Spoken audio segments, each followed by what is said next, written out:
할렐루야. 오늘은 사명자들에게 기름을 부으라 라는 제목으로 하나님 말씀 전하도록 하겠습니다. 최근 우리는 코로나를 통해서 팬데믹이라 불리는 현상이 실제로 우리 삶에 어떤 영향을 끼치는지 삶으로 이렇게 많이 경험을 하며 살아가고 있죠. 팬데믹, 그 전염병이 전 세계에 이렇게 유행하는 것을 의미하는데요. 과거에 있었던 천연두나 패스트, 콜레라를 통해서 우리가 팬데믹에 대해서 들어는 보았지만 실제 코로나를 통해서 경험한 팬데믹의 삶은 우리가 들어본 것과는 비교할 수 없을 정도로 우리의 많은 것을 변화시켜 주었습니다. 감사한 것은 오늘의 의료 기술과 과학 등 기반이 잘 발달되어서 1300년대에 유럽의 인구를 5분의 1로 줄어들게 만든 패스트 팬데믹이나 1500년대 잉카 제국이나 스페인의 아즈텍 제국을 멸망으로 몰아간 천연두 팬데믹 때와는 다르게 우리가 어려움을 잘 극복해내고 있다는 것이죠. 얼마나 감사한 일인지 모르겠습니다. 최근 언론에서 이런 제목들을 많이 사용하더라고요. 인류의 반격, 백신 접종. 혹시 들어보셨는지 모르겠어요. 처음 이 제목을 보았을 때 제 마음 한켠이 이렇게 좀 벅차오르고 뭉클하더라고요. 코로나로 인해서 우리가 긍정적인 변화도 많이 경험했지만 많은 사람들에게 지난 시간은 광야와 같은 시간이었죠.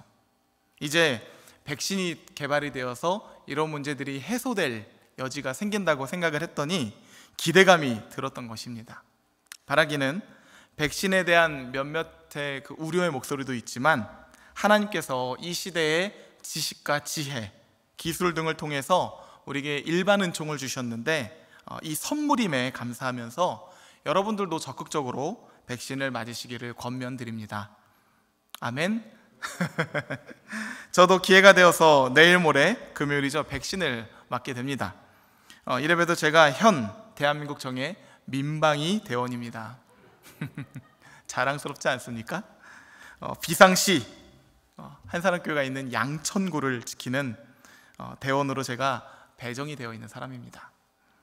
사실 군 전역 후에도 1년에 한 차례, 두 차례씩 맨날 귀찮게 부르니까 도대체 국가가 뭘 해줬냐고 투덜대면서 인상을 찌푸리면서 갔던 그런 모습들이 떠오르는데, 이번에 예비군 대원이나 민방위 대원들 백신을 먼저 놔준다고 하니 현재 애국심이 한껏 부풀어 있는 상태입니다. 제 어깨가 이렇게 좀 부풀어 올라 있지 않습니까? 미루다 마지막에 가서 이수했던 민방위 훈련도 올해는 양심상 조기 이수를 했습니다. 모쪼록 바라기는 이 국면을 모두가 잘 넘어서 성도의 풍성한 교제를 회복하고 자유로운 예배도 우리가 회복하기를 소망합니다. 오늘 본문에서도 팬데믹 현상이 나타나 보입니다. 먼저 지난주 본문을 한 절 살펴보면 엘리야가 이런 고백을 했지요. 19장 14절, 그가 대답하되 내가 만군의 하나님 여호와께 열심히 유별하오니 이는 이스라엘 자손이 주의 언약을 버리고 주의 제단을 헐며 칼로 주의 선지자들을 죽였음이오며 오직 나만 남았거늘 그들이 내 생명을 찾아 빼앗으려 하나이다. 엘리야의 마음과 생각 속에 있는 근심과 염려가 전염병처럼 이렇게 퍼지고 있는 모습이 기록되어 있습니다. 그런데 참 아이러니한 것은 엘리야의 이 최근 근황은 그가 이렇게 디프레스, 암울한 것과는 전혀 어울리지 않았던 모습이었어요. 바로 직전에 어떤 일들이 있었는지 우리 지난주에 함께 봤죠. 바알과 아세라의 선지자들 850명과 엘리야 선지자 혼자서 영적 전쟁을 펼쳤는데 엘리야의 완벽한 승리로 퍼펙트하게 끝이 났습니다. 얼마나 확신이 있고 담대했으면 850명을 불러서 홀로 도전을 신청했겠습니까? 또한 아합과 이세벨의 악한 죄로 인해서 하나님께서 북이스라엘의 사마리안 땅에 아주 심각하고 큰 기근을 내리셨는데 엘리야의 선포를 통해서 이 오랫동안 목말랐던 땅에 큰 비가 내리게 되었습니다. 그리고 이 모든 모습을 누가 지켜봤냐면 이스라엘 백성들이 다 함께 지켜봤어요. 그런데 자신의 선지자들, 이들을 다 죽였다며 복수를 다짐하는 이세벨 여왕의 말 한마디에 이전에 펼쳤던 이런 영웅당과 굉장한 담대함은 어디로 갔는지 사라지고 코가 쑥 빠져서 탄식을 쏟아내고 있으니 우리가 이 모습을 어떻게 이해하는지 참 어렵게 됩니다. 그런데 저는 19장 1절 말씀을 볼 때 그 실마리를 찾아볼 수 있었습니다. 이렇게 고백하죠. 아합이 엘리야가 행한 모든 일과 그가 어떻게 모든 선지자를 칼로 죽였는지를 이세벨에게 말하니. 여기서 뭔가 잘못된 표현이라고 느껴지는 부분이 혹시 없으십니까? 너무나 자연스러워서 무심코 지나갈 때가 참 많지만 곱씹고 곱씹으며 묵상할수록 어색하게 느껴지는 부분이 분명히 있어야 합니다. 바로 주어죠. 주어. 이 모든 일을 행하신 분, 모든 선지자를 멸하신 분이 사실은 누굽니까? 여호와 하나님이십니다. 그런데 아합 왕의 표현을 한번 보십시오. 엘리야가 행한 모든 일과 그가 어떻게 모든 선지자를 칼로 죽였는지를 이세벨에게 말하니, 이렇게 기록되어 있죠. 지금 아합과 이스라엘 백성의 시선은요, 온통 하나님에게 있는 것이 아니라 엘리야에게 집중이 되고 있는 것입니다. 심지어 엘리야 본인조차도 말이에요. 이러한 배경을 가지고 14절 말씀을 다시 한번 볼까요? 그가 대답하되 내가 만군의 하나님 여호와께 열심히 유별하오니 이는 이스라엘 자손이 주의 언약을 버리고 주의 제단을 헐며 칼로 주의 선지자들을 죽였음이오며 오직 나만 남았거늘 그들이 내 생명을 찾아 빼앗으려 하나이다. 그렇습니다. 승승장구했음에도 불구하고 엘리야의 내면에 두려움과 염려가 팬데믹처럼 일어났던 것, 자신을 묵상함에 있었던 것이죠. 여호와를 묵상하는 삶이 아닌 자기 자신을 묵상하는 삶. 하지만 이러한 삶은 엘리야의 모습처럼 결국 자신의 무능과 한계 앞에서 좌절하게 되고 넘어지게 될 수밖에 없는 것입니다. 신방을 하다 보면 엘리야와 같은 고백을 하시는 분들을 종종 만나게 됩니다. 각자 여러 가지 상황들이 다 있으시겠죠. 그분들의 이야기를 들어보면 저 역시 제가 그 상황이 된다 하더라도 낙심이 되고 염려가 될 것 같다 여겨지는 상황들이 정말 얼마나 많은지 모르겠습니다. 건강의 문제, 배우자의 문제, 자녀의 문제, 경제 문제 등등, 요즘 또 우울증이나 공황장애를 가지고 살아가는 현대인들은 얼마나 많습니까? 스스로 이것을 이겨내려고 해도 잘 해결이 되지 않으니까 힘들어하면서 그저 하루하루를 버텨나가는 사람들도 너무나 많습니다. 키에르케고르는 절망을 죽음에 이르는 질병이다라고 그렇게 말했죠. 그렇다면 살아있어도 사는 것처럼 살지 못하는 사람들이 얼마나 많은 것입니까? 오직 나만 남았거늘 그들이 내 생명을 빼앗으려 하나이다. 이 고백은 엘리야의 고백이기도 하지만 우리의 고백이고 내 옆에 앉아있는 사람의 고백이기도 한 것입니다. 얼마 전 한 성도님을 기도해드리며 위로해드릴 일이 있어서 통화를 하게 되었습니다. 그 상황에 많이 눌려 계시더라고요. 그동안 기도도 하고 이러한 상황에 눌리지 않으려 마음도 다잡아 보았지만 해결이 되지 않아 괴로우셨던 겁니다. 제가 통화를 하고 상황을 들어보니까 역시나 그 상황이 만만치 않았어요. 쭉 이야기를 들어드린 후에 저 또한 믿음으로 권면을 해드렸죠. 그때 이 성도님께서 이렇게 말씀하시더라고요. 목사님, 저는 제가 이렇게 믿음이 없는 사람인 줄 몰랐습니다. 제가 이렇게 연약한 존재인지 저는 정말 몰랐어요. 염려도 염려였지만 이런 심각한 상황 가운데서 헤매고 있는 자신에게 실망한 마음도 꽤 크셨던 모양입니다. 그래서 제가 이렇게 말씀드렸어요. 성도님, 실망하지 마세요. 사실은 지금의 이 연약하고 이 무너져 있는 모습이 성도님의 원래 모습이고 그 모습은 제 모습이기도 합니다. 이게 진짜 우리의 모습이에요. 그런데 하나님께서 은혜 주시고 힘 주시고 소망을 주시니까 우리가 이렇게 연약한 존재임에도 불구하고 그동안 하나님의 은혜로 살아올 수 있었던 것이죠. 그러니 지금의 모습을 보시면서 실망하지 마시고 이렇게나 연약한 나를 그동안 담대함으로 이끄신 하나님을 묵상해 보시면 어떨까요? 이렇게 연약한 나를 그동안 믿음으로 담대함으로 살아오게 하신 하나님의 은혜, 그게 바로 은혜 아닙니까? 그리고는 회복을 위해서 또한 나의 작음을 알고 하나님의 크심을 알 수 있는 시간이 되게 해달라고 제가 기도를 해드렸습니다. 상황이 변한 것은 하나도 없었지만 20여 분의 통화가 끝날 때쯤 성도님의 내면은요 분명히 달라져 있었음을 제가 느꼈습니다. 히브리서 기자는 이렇게 말하죠. 믿음의 주요 또 온전하게 하시는 이인 예수를 바라보자. 그는 그 앞에 있는 기쁨을 위하여 십자가를 참으사 부끄러움을 개의치 아니하시더니 하나님 보좌 우편에 앉으셨느니라. 믿음의 주 우리를 온전케 하시는 이인 예수를 바라보자. 이게 영어로는요 Let us fix our eyes on Jesus. 우리의 시선을요 fix, 고정하라는 거예요. 어디로요? 예수님께로.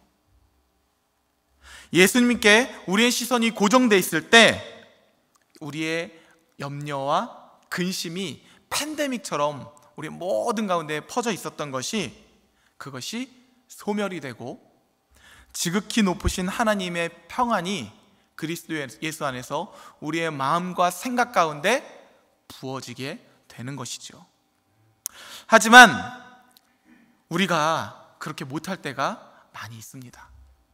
그래서 하나님은 오늘과 같은 말씀을 통해서 우리를 다시금 도전하고 하나님의 말씀으로 부르시고 다시금 지금 다 저를 바라보고 계시죠. 이 말씀이 흘러나오는 단을 보고 계신 거 아닙니까?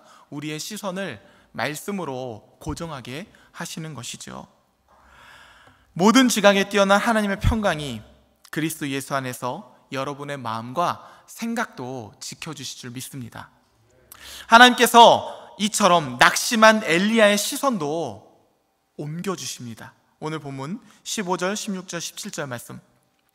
여호와께서 그에게 이르시되 너는 내 길을 돌이켜 광야를 통하여 다메섹에 가서 이르거든 하사엘에게 기름을 부어 아람의 왕이 되게 하고 너는 또 님시 아들 예후에게 기름을 부어 이스라엘의 왕이 되게 하고 또 아벨므올라 사밧의 아들 엘리사에게 기름을 부어 너를 대신하여 선지자가 되게 하라. 하사엘의 칼을 피하는 자를 예후가 죽일 것이요 예후의 칼을 피하는 자를 엘리사가 죽이리라. 이 말씀에 대해서 제가 굳이 보충 설명을 할 필요가 없을 것 같습니다. 그냥 있는 그대로 이 말씀을 느껴보십시오. 길을 여시는 하나님, 소망을 주시는 하나님, 전능하신 하나님이 우리 가운데 부어지는 것 아니겠습니까? 하나님은요 북이스라엘을 죄악으로 가득 채워가는 아합과 이세벨을 꺾으시기 위해서 하나님은 묵묵히 하나님의 일을 신실하게 행하고 계셨던 것이에요. 그저 엘리야가 보지 못했을 뿐이죠. 그러나 이제 엘리야의 시선은 하나님께로 픽스하게 되고 하나님은 그런 엘리야에게 말씀을 부어주시게 됩니다. 아람의 왕 하사엘, 예후는 훗날 북이스라엘의 제5왕조의 왕이 됩니다. 엘리야의 수제자죠. 갑절의 은혜를 받은 그 능력의 제자입니다. 이 세 사람을 예비해 두었으니 너는 가서 그들에게 기름을 부어라.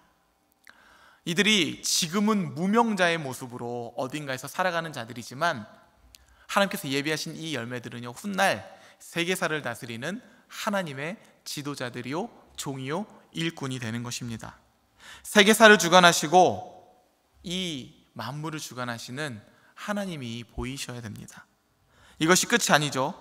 열왕기상 19장 18절 그러나 내가 이스라엘 가운데서 7,000명을 남기리니 다 바알에게 무릎을 꿇지 아니하고 다 바알에게 입맞추지 아니한 자니라.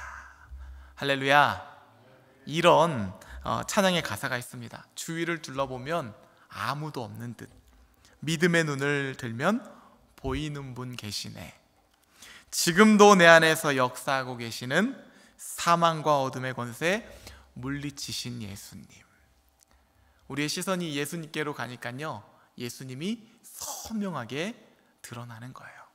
하사엘도 보여주시고 예후도 보여주시고 엘리사도 보여주시고 이 세 명의 굵직한 용사뿐만 아니라 바알에게 무릎 꿇지 않은 구별되어 있는 7,000명의 용사들, 이들을 하나님이 선명하게 비전으로 보여주시는 것이죠.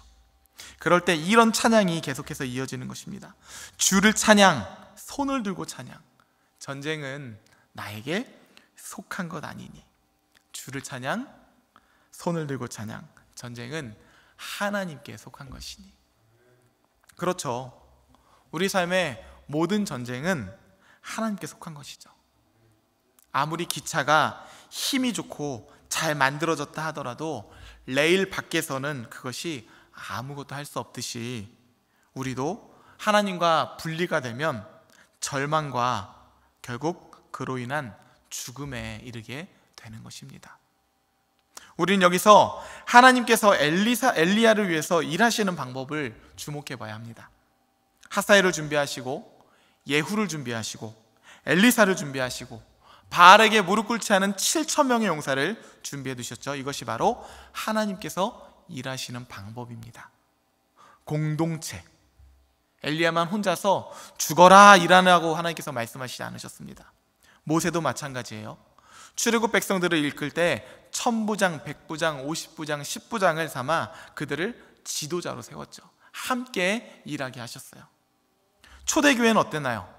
12사도가 말합니다. 형제들아, 너희 가운데서 성령과 지혜가 충만하여 칭찬받는 사람 7을 택하라. 우리가 이 일을 그들에게 맡기고 우리는 오로지 기도하는 일과 말씀 사역에 힘쓰리라 하니. 성부, 성자, 성령 삼위 하나님께서 하나의 연합을 이루듯이 하나님께서는 주의 성도들이 공동체를 이루며 주님의 몸된 교회를 세워가기를 원하십니다.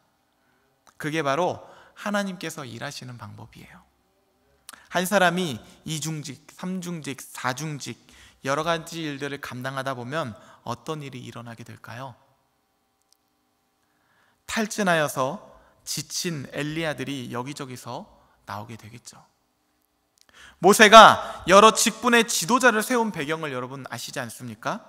장인이었던 이드로가 모세 혼자서 이 모든 것들을 도맡아 처리하는 비효율적인 광경을 보고 지혜로운 조언을 하게 된 것이 그 계기였습니다. 비효율. 한 사람이 일을 하게 되고 소수가 일을 하게 되면요, 교회는, 공동체는 비효율적으로 돌아갈 수밖에 없어요. 한 사람이 너무 많은 일들을 혼자서 감당하기 시작하면 그때부터는 서서히 무너지게 되는 것이죠. 초대교회 12사도가 7 일꾼을 택한 배경은 무엇일까요? 12사도가 모든 사역을 감당하다 보니 사각지대가 나타나기 시작한 것이에요. 그러다 보니 불평과 원망할 일이 여기저기서 드러나기 시작했습니다. 그래서 그들은 복음 사역과 구제 사역을 효율적으로 감당하기 위해서 성령과 지혜가 충만한 사람 7을 택해서 그들에게 리더십을 부여해 준 것이죠. 저는 이 말씀을 듣고 계신 모든 성도님들께 도전하고 싶습니다. 여러분은 공동체의 일원으로서, 교회의 몸된 한 성도로서 어떤 사역을 감당하고 계십니까? 제가 목회자로서 솔직한 심정은요, 버겁게 느껴질 때가 얼마나 많은지 모르겠어요. 엘리야같이 숙장들은 응답도 없고 이제 나만 혼자 남았다며 고달파는 숙장들도 또 제가 얼마나 많이 바라보게 되는지 모르겠습니다. 카톡 응답하지 않는 것은 중고등학생이나 어른들이나 어쩜 그리 똑같은지 또 모르겠어요. 찔리는 분 계시지 않습니까? 교회 공동체가 몇몇의 사역자나 몇몇의 리더들로만 세워진다면 그 교회는 비효율적인 교회가 될 것이고 사각지대가 많은 교회가 될 것이기 때문에 시기와 원망이 새어나올 수밖에 없는 그런 교회가 될 것입니다. 그 다음엔 어떻게 될까요?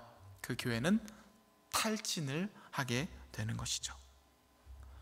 반면에 성도 한 사람 한 사람이 자신의 부르심을 깨달아 공동체의 일원으로서 깨어나게 된다면 그 교회는 충만한 교회, 흘러넘치는 교회, 탈진한 자들이 하나님을 바라봄으로 회복되는 교회가 될 것입니다. 지금도 하나님은 이 시대의 하사엘과 예후와 엘리사를 부르고 계십니다. 바알에게 무릎 꿇지 않은 7,000명의 성도들을 부르고 계십니다. 1000부장, 100부장, 50부장, 10부장을 하나님께서 지금도 여러분들을 향해서 부르고 계시다는 거예요. 또한 12사도와 함께 리더십을 감당했던 7 일꾼된 성도들을 하나님은 지금도 부르고 계실 줄 믿습니다. 그리고 하나님께서는 지금 듣고 계신 이 모든 말씀을 통해 누구를 부르고 계십니까? 여러분들을 부르고 계신 것이에요. 카톡으로 겨우겨우 응답하며 살아가는 어린아이의 신앙에서 벗어나 누군가를 세우고 살리는 사역에 여러분의 마음을 지금 결단해 보시면 어떠실까요? 여러분들이 그 부르심을 듣고 결단하신다고 한다면 하나님께서는 여러분들을 통해서 지쳐있는 이 시대에 엘리야들을 일으켜 세우실 줄 믿습니다. 그러한 한 사람 교회가 되기를 간절히 축복합니다. 우리 함께 이런 결단으로 찬양했으면 좋겠습니다. 마지막에 찬양했던 나는 믿네라는 찬양인데요, 엘리야처럼 우리가 탈진하고 무너지고 넘어져 있다고 한다면 이 말씀을 통해서, 이 찬양을 통해서 하나님의 부르심의 자리를 깨닫고 다시 한번 힘차게 전진하는 그런 시간이 되었으면 좋겠습니다.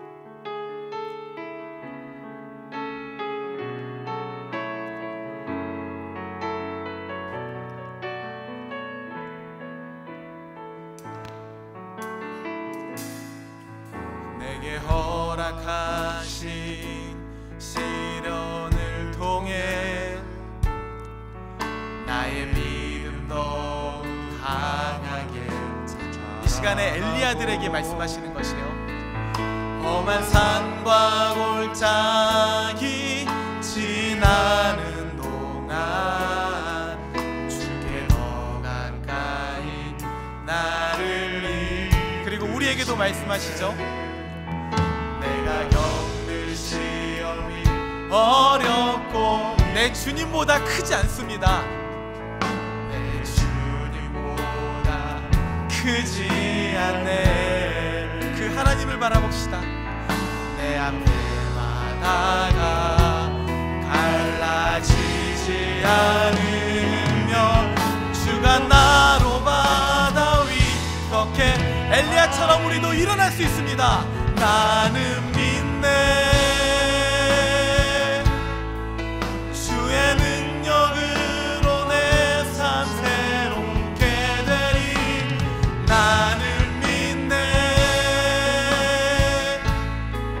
주의 능력으로 담대히 나가리라. 주와 함께 싸워 승리하리라. 날마다 믿음으로 나 우리 처음부터 다시 한번 고백할까요? 내게 허락하신 시련을 통해 나의 믿음 더욱 강하게 자라고 험한 산과 골짜기 지나는 동안 주께 더 가까이 나를 이끄시네. 내가 겪는 시험이 어렵고 힘겨도 내 주님보다 크지. 우리 이러한 믿음으로 일어날 수 있습니다. 내 앞에 바다가 갈라지지 주님께서 우리를 걷게 하십니다. 내가 바로 바다 위 걷게 하리. 고백합시다. 나는 믿네. 주의 능력으로 내 삶 새롭게 되리. 나는 믿네. 주의 능력으로 담대히 나가리라. 주와 함께 싸워 승리하리라.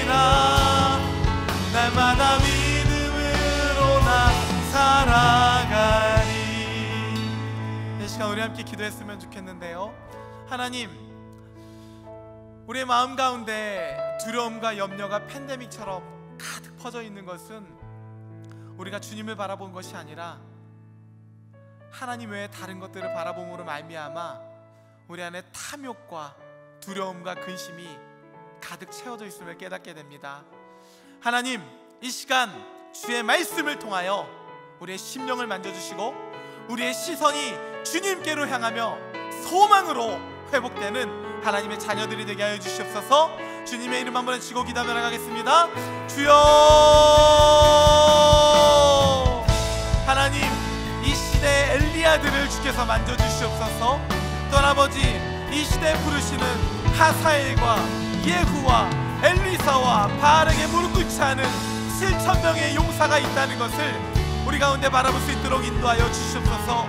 하나님, 간절히 바라기는 우리 한사랑교회 공동체 성도 한 사람 한 사람이 자신의 부르심을 깨닫고 하나님의 믿음의 자리에 나올 수 있도록 인도하여 주시옵소서.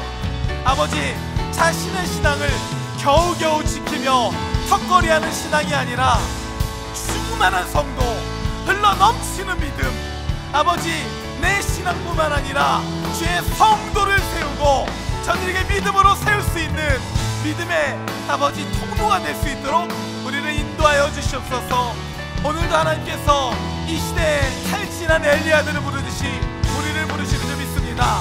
우리의 모든 시선이 하나님께 고정되고 하나님을 바라봄으로 말미암아 주의 보좌로부터 흘러타는 물이 우리를 회복되게 하시고 인도하여 주시옵소서. 아버지, 한 사람 한 사람 주께서 만져주시고 성전된 한 사람 한 사람 주께서 하나님의 부르심으로 인도하여 주시옵소서.